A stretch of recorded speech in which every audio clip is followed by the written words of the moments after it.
बड़े हो या छोटे, इंसान हो या जानवर, लगभग हर किसी को इस समस्या का सामना अपनी लाइफ में कभी ना कभी करना पड़ता है। हम बात कर रहे हैं पेट में कीड़े, मतलब पेट में कृमि होने की, जिसे वॉर्म इन्फेक्शन बोला जाता है और जिसे इलाज करने के लिए डीवॉर्मिंग कहा जाता है। तो हम बात कर रहे हैं वॉर्म इन्फेक्शन के बारे में ही। तो बने रहिएगा दोस्तों वीडियो में लास्ट तक, क्योंकि आज हम बहुत महत्वपूर्ण टॉपिक वॉर्म इन्फेक्शन, जिसे पेट के कीड़े बोला जाता है, उसके बारे में हम पूरी विस्तृत जानकारी प्राप्त करेंगे। तो नमस्कार दोस्तों, मैं डॉक्टर अविनाश राणा का स्वागत करता हूं मेरे यूट्यूब चैनल मेडिकल इन्फो में। अगर वीडियो आपको पसंद आए तो लाइक जरूर कीजिएगा, लोगों की जानकारी के लिए शेयर जरूर कीजिए और मेरे चैनल को आप सब्सक्राइब नहीं किए तो प्लीज सब्सक्राइब जरूर कर लीजिए, बेल आइकन को दबा लीजिए। तो सबसे पहले हम बात करते हैं कि वॉर्म इन्फेक्शन, पेट में कीड़े, आखिर होता क्या है। पेट में कीड़े होना, पेट में कृमि होना एक तरह का आंतों का इन्फेक्शन होता है जो किसी परजीवी के कारण होता है ना। परजीवी मतलब पैरासाइट्स, जिसे परजीवी बोला जाता है। ये हमारे आंतों में प्रवेश कर हमारे आंतों को नुकसान पहुंचाने लगते हैं, जिसकी वजह से हमें आंतों का इन्फेक्शन मतलब आंतों का संक्रमण बढ़ जाता है और फलस्वरूप हमें वॉर्म इन्फेक्शन मतलब पेट में कीड़े की समस्या की सामना हमें करना पड़ता है। तो ये पेट में कीड़े होना, कृमि इन्फेक्शन, वॉर्म इन्फेक्शन आखिर होता क्या है, इसके सोर्स आखिर होते क्या क्या है, हम उसकी बात कर लेते हैं। तो सोर्स के तौर पे सबसे महत्वपूर्ण तो ये होता है कि इसका जो फैलने का सबसे बड़ा कारण है मिट्टी। अब आप बोलेंगे मिट्टी कैसे हो सकती है, तो मिट्टी यह होता क्या है। मिट्टी मतलब सॉइल्स, जब भी आप कहीं से बाहर से नंगे पांव, पैर, जूते अगर कहीं से बाहर से आ रहे हैं तो ऐसे बहुत सी गंदगी वाली जगह से आप आते हैं, ठीक है। तो उस कंडीशन में ऐसे बहुत जगह टॉयलेट की जगह, गंदगी जगह है जहां पे बहुत सारा वेस्ट मटेरियल इकट्ठा किया जाता है, तो उस जगह से हमारा कहीं ना कहीं आना होता ही है। आप नहीं आते तो कोई और आता ही है। तो उस कंडीशन में उसके पैरों से जो मिट्टी है, जो गंदगी है, अच्छी साफ सुथरी मिट्टी में भी आ जाती है। या फिर हमारे टॉयलेट का पानी होता है, गंदी नालियों का पानी होता है, कहीं ना कहीं हमारी मिट्टी के, हमारी जमीन के कांटेक्ट में कहीं ना कहीं आता है। तो उस कंडीशन में जो गंदगी होती है, जो इन्फेक्शन होता है, ये मिट्टी में प्रवेश कर लेता है और ये मिट्टी में मिलकर एक तरीके से वहां पे कीड़ा का मतलब कृमि का रूप ले लेता है, खराब टाइप का। तो जब भी हम आते हैं, कभी प्रवेश किए हमने घर के अंदर या हमारे आंगन में या फिर कहीं भी किए, या फिर हमारे बच्चों ने, या फिर कोई गिरी चीज उठा ली, या फिर हवा के माध्यम से कभी भी ऐसा हुआ, तो ये हमारे हाथों के माध्यम से या फिर किसी अन्य चीज के माध्यम से हमारे पेट में प्रवेश कर लेता है। फलस्वरूप हमें वॉर्म इन्फेक्शन हो जाता है। एक दूसरा महत्वपूर्ण कारण होता है इन्फेक्टेड वाटर, मतलब जो दूषित पानी है, ये पीने से भी हमें वॉर्म इन्फेक्शन बहुत ज्यादा होता है। तीसरा कारण होता है कि दूषित फल सब्जियां खाने से, इन्फेक्टेड वेजिटेबल्स के साथ में फ्रूट्स खाने से भी हमें ये इन्फेक्शन बहुत ज्यादा होता है। तो मुख्य तौर पे यही मुख्य कारण होते हैं हमें वॉर्म इन्फेक्शन होने के। और साथ में अगर आपके घर में कोई पेट्स है, मतलब कोई पालतू जानवर है, तो अगर उसको भी आपने बिल्कुल अच्छे से बिल्कुल साफ सुथरा नहीं रखा है, गंदगी में रखा है, कहीं भी घूमता रहता है, कहीं भी लोटता पोटता रहता है, और आपके बच्चे या फिर आप उससे कांटेक्ट में आते हैं, तो तब भी आपको वॉर्म इन्फेक्शन होने की बहुत ज्यादा आशंका है। तो लगभग ये मुख्य सोर्स होते हैं। तो बात कर लेते हैं कि भैया इसके लिए जब वॉर्म इन्फेक्शन हो जाता है तो हमें कौन कौन से लक्षण दिखाई देते हैं। तो लक्षण के तौर पर जो मुख्य दिखाई देते हैं, पेट में रुक रुक का दर्द होना, डायरिया फिर डिसेंट्री हो जाना, नौजिया वोमिटिंग होना, खून की कमी मतलब एनीमिया हो जाना, क्योंकि ये हमारे खून को पीते हैं, है ना। कीड़ों का काम होता है कि हमारे खून को पीना, जिसकी वजह से हमें खून की कमी हो जाती है। भूख नहीं लगती है हमें, वजन कम होने लगता है, टॉयलेट वाली जगह में ईची होने लगती है, मतलब कुटकुटाहट होने लगती है, और फिजिकली मेंटली इंसान जो होता है वो डिस्टर्ब रहने लगता है। पोटी में ज्यादा स्मेल आने लगती है, और पोटी को जब आप गौर से देखेंगे तो उसमें छोटे छोटे लंबे कीड़े दिखाई देने लगते हैं, और पोटी चिपचिपी या झाग वाली आने लगती है। तो ये हमारे मुख्य लक्षण हो जाते हैं कि हमें, हाँ भैया, हमें वॉर्म इन्फेक्शन, हमारे पेट में कीड़े हो ही गए हैं अल्टीमेटली। तो इसको पहचान करने के लिए, और एक बहुत महत्वपूर्ण बात बता रहा हूं, आपके घर में जब बच्चे हैं तो सबसे ज्यादा हम चिंतित रहते हैं जब हमें पेट में कृमि हो जाते हैं, पेट में कीड़े हो जाते हैं। अपने यहाँ बच्चों को तो सबसे ज्यादा उस टाइम पे व्याकुल हो जाते हैं, चिंतित हो जाते हैं। तो उस टाइम पे क्या लक्षण हो सकते हैं अगर उसके पेट में कीड़े हो गए, तो इस मेन पॉइंट को आप थोड़ा गौर से सुनिएगा।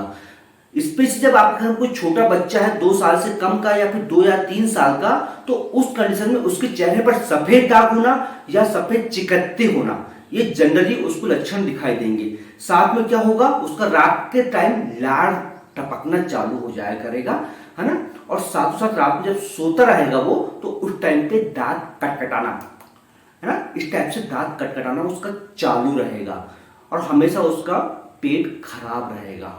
तो ये बच्चों में ये लक्षण आपको दिखाई देंगे अगर उससे कृमि इन्फेक्शन हो गया है और कोई बच्चा है तो उस कंडीशन में। साथों साथ वो दिनों दिन आपको कमजोर सा दिखाई देगा, है ना, उसका हीमोग्लोबिन कम होने लगेगा, उसके पोषण में कमी होने लगेगी, भूख बिल्कुल नहीं लगेगी उसे। तो ये अगर आपके घर कोई बच्चा है तो उसको समझ जाइएगा आप कि इसको कृमि इन्फेक्शन मतलब पेट में कीड़े, वॉर्म इन्फेक्शन इसे अल्टीमेटली हो चुका है। अब थोड़ा जल्दी जल्दी और नजर डाल लेते हैं कि ये वॉर्म इन्फेक्शन कितने प्रकार के होते हैं ना, ये जो वॉर्म्स होते हैं कितने टाइप्स के होते हैं। वैसे तो बहुत प्रकार के होते हैं, बहुत टाइप्स हैं इसके, लेकिन मुख्य तौर पे जो हमारे क्षेत्र में या फिर हमारे इंडिया में लगभग जिससे ज्यादा लोग संक्रमित रहते हैं, तो आज हम उन टाइप्स की बात करेंगे वॉर्म इन्फेक्शन की। तो हमारा सबसे पहला टाइप्स होता है हमारा टेप वॉर्म। ये टेप की तरह दिखाई देता है जो सुअर, कुत्ते और जानवरों की टॉयलेट से हमारे हाथों में प्रवेश कर लेते हैं और उसके द्वारा हमें ये इन्फेक्शन हमें हो जाता है। तो ये होता है हमारा टेप वॉर्म इन्फेक्शन।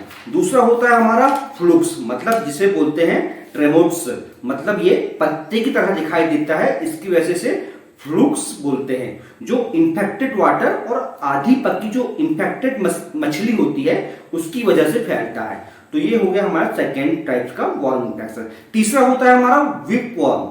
ये चाबुक की तरह, मतलब यानी जो हमारा विप्स होता है, चाबुक से आप जानते हैं कोड़ा वगैरह जो इसको हम बोलते हैं, उसकी तरह दिखाई देता है, इसलिए विप वॉर्म बोला जाता है। ये इन्फेक्टेड वाटर और इन्फेक्टेड फूड की वजह से ये भी फैलता है। चौथा हमारा होता है हुक वॉर्म। हुक वॉर्म मतलब ये हुक की तरह दिखाई देता है, तो स्वाभाविक सी बात है इसे हुक वॉर्म बोला जाता है। ये अगर हम जमीन पर नंगे पांव चलते हैं, जिसे स्टार्टिंग में आपको बताया हुआ, तो हमारे पांव के तलवों के माध्यम से प्रवेश करता है। मतलब कोई इन्फेक्टेड सॉइल है, कोई इन्फेक्टेड मिट्टी है, तो आप वहां नंगे पांव चलते हैं तो डायरेक्टली हमारे तलवों के माध्यम से प्रवेश कर लेता है और हमारे आप तक पहुंच जाता है, वॉर्म इन्फेक्शन हमको फैला देता है। पांचवा हमारा होता है थ्रेड वॉर्म, थ्रेड या फिर पिन वॉर्म, मतलब ये हमारी आंखों की भौयों की तरह दिखता है।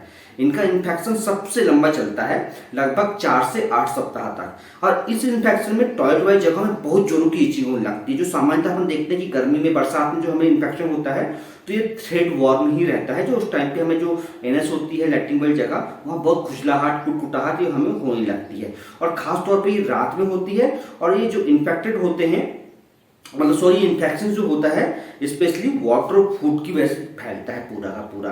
मतलब सब फसाद की जड़, मतलब कहा जाए इन्फेक्टेड वाटर और फूड ही ज्यादा मैक्सिमम केसेस में देखा गया है। छठवां होता है हमारा राउंड वॉर्म। इसका जो साइज होता है गोलाकार होता है, इसलिए इसे राउंड वॉर्म बोला जाता है ना। इन्फेक्टेड वाटर और फूड की वजह से ये भी फैलता है। ये सबसे पहले आंतों में जाता है, फिर फेफड़ों में जाता है, फिर गले की ओर जाते हैं, और फिर गले में जब जाते हैं तो हमें खांसी आती है। और ये राउंड सर्कल में फिर ऐसे ही चलते रहते हैं, मतलब जो इनका साइकिल है राउंड सर्कल में हमेशा चलते ही रहता है। फेफड़ों में जब इनकी संख्या बढ़ जाती है तो हमें खांसी, सांस लेने में तकलीफ होना, सीने में भारीपन होना, निमोनिया के लक्षण होना और साथ में बुखार होना, लगभग ये कॉम्प्लिकेशन हमें ये होने लगते हैं अगर हमें राउंड वॉर्म हो गया है तो। इसलिए आपने देखा होगा जब कुछ इन्फेक्शन वगैरह होता है, खांसी वगैरह आती है, तो बहुत से डॉक्टर आपको एल्बेंडाजोल, आयरमेक्टिन वगैरह लिखते हैं, क्योंकि उस टाइम पे फेफड़ों में वॉर्म इन्फेक्शन होने की आशंका होती है। अब बात आती है भैया सावधानी की, मतलब हम ऐसी कौन सी सावधानियां रखें जिसकी वजह से हमको वॉर्म इन्फेक्शन ना हो, हमारे बच्चों को वॉर्म इन्फेक्शन ना हो, पेट के कीड़े ना हो।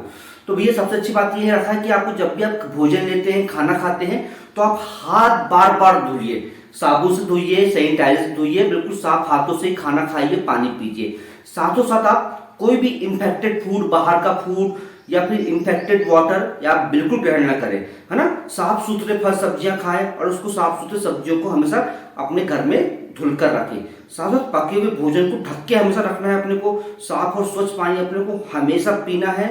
और बार बार कुछ भी खाने से पहले, आपको जो स्टार्टिंग बताया हुआ है मैंने, हमेशा हाथों को आपको धुलकर ही रखना है।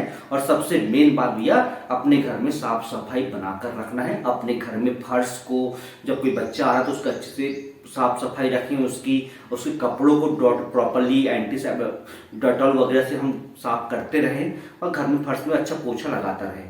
तो लगभग ये सावधानी हम रखते हैं तो हो सकता है कि लगभग श्योर है कि आपको इस समस्या का सामना आपको नहीं करना पड़ेगा।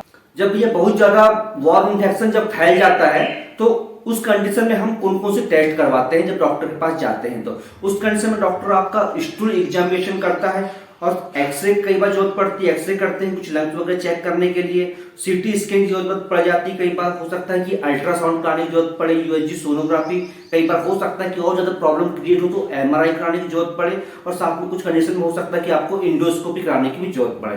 तो प्राय ये टेस्ट ही कराए जाते हैं, इसके अलावा कोई दूसरा टेस्ट और नहीं कराया जाता है। बाकी कुछ और अलग सिम्टम्स नजर आए तो डॉक्टर अपने अनुभव के हिसाब से और कोई दूसरा टेस्ट आपसे करवा सकता है। अब बात करते हैं कुछ घरेलू उपचार की। घरेलू उपचार सबसे बड़ा उपचार होता है, पहली बात तो है। तो सबसे पहले हम घरेलू उपचार प्राथमिक ट्रीटमेंट के तौर पे क्या दे सकते हैं?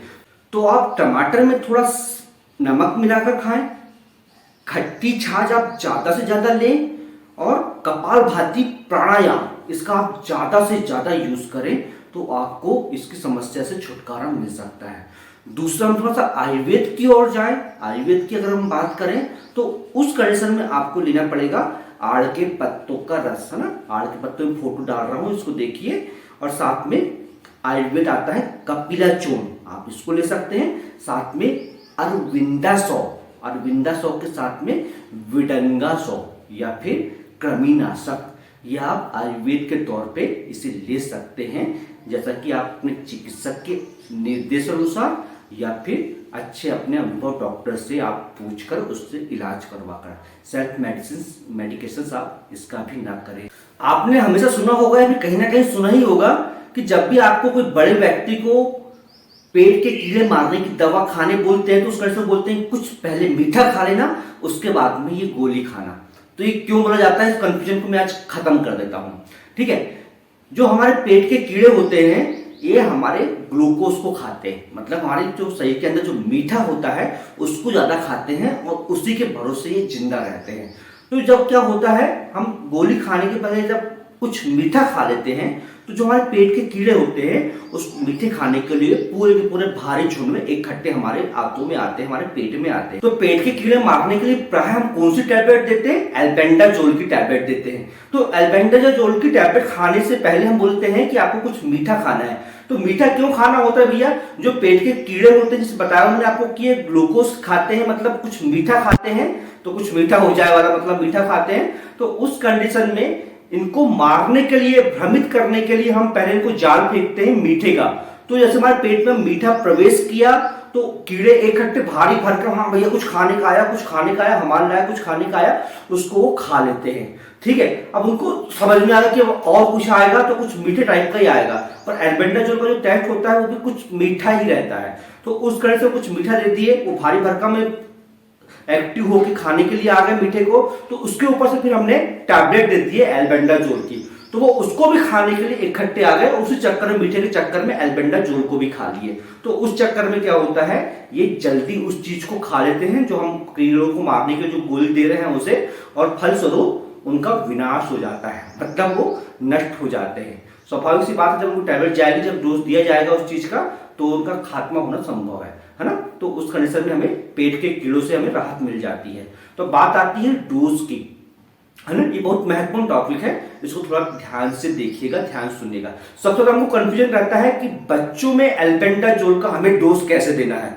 तो बच्चों में एल्बेंडाजोल देने का सबसे अच्छा तरीका ये है कि आपको डोज कैलकुलेट कर लें। तो इसके हिसाब से अगर 2 साल से ऊपर का आपका अगर बच्चा है तो आपको 400 mg एल्बेंडाजोल आपको 15-15 दिन या फिर 14 दिन के अंतराल में, या कुछ ज्यादा इन्फेक्शन है तो उस कंडीशन में आप 3 से 14 दिन के बीच में अपने डॉक्टर से परामर्श लेकर आप उसे रिपीट कर सकते हैं, मतलब 3 से 4 बार। मतलब 2 साल से ऊपर के बच्चों को 400 mg टैबलेट आप 14-14 दिन में 3 बार रिपीट कर सकते हैं। उसके बाद 6 महीने बाद आपको फिर यही सेम डोज रिपीट करना है। ठीक है, अब 2 साल से कम वाले बच्चों की बात करें तो 2 साल से कम वाले बच्चों के लिए 200 mg सिरप, है ना, 200 mg सिरप को आप 14-14 दिन में 3 से 4 बार रिपीट कर सकते हैं देने के लिए। उसके बाद 6 महीने बाद आप दोबारा से सेम डोज को आप रिपीट कर सकते हैं। और बड़ों के लिए तो फिर डोज ऐसा है कि भैया या तो आप कंटिन्यू 3 दिन आप ले सकते हैं सुबह खाली पेट मीठे के साथ, या फिर आप जब भी कुछ रिपीट करना चाहें तो 14-14 दिन में रिपीट कर सकते हैं और 3 महीने 6 महीने में आप रिपीट कर सकते हैं। तो ये हो जाता है हमारा एल्बेंडाजोल का डोज। तो दोस्तों इस वीडियो में मैंने कंप्लीट जानकारी देने की कोशिश की है अपनी आसान भाषा में, सरल भाषा में, ताकि आप लोगों को कंप्लीट समझ में आ जाए। और जैसे कि अभी गर्मी का सीजन आ रहा है तो हमें बहुत सा कुछ खान पान में बहुत ज्यादा कुछ परहेज करना पड़ता है, या हम कुछ भी एंड खा लेते हैं तो हमें इस कंडीशन में गर्मियों में बहुत ज्यादा इन्फेक्शन होने के चांस रहते हैं। तो उसमें सावधानी को लेकर ये वीडियो मैंने स्पेशल तैयार किया हुआ है। तो अगर आपको पसंद आया हुआ है या फिर आपको कुछ ऐसा लगा कि महत्वपूर्ण जानकारी हमें मिली है तो प्लीज लाइक जरूर कर दो यार। और लोगों की जागरूकता के लिए अगर आपको लगता है कि हाँ किसी के काम आ सकता है ये वीडियो, हमारे लिए महत्वपूर्ण जानकारी, तो इस वीडियो को प्लीज शेयर जरूर कर दो। और आपने चैनल को सब्सक्राइब नहीं किया तो प्लीज सब्सक्राइब जरूर कर लो और बेल आइकन को दबा लो।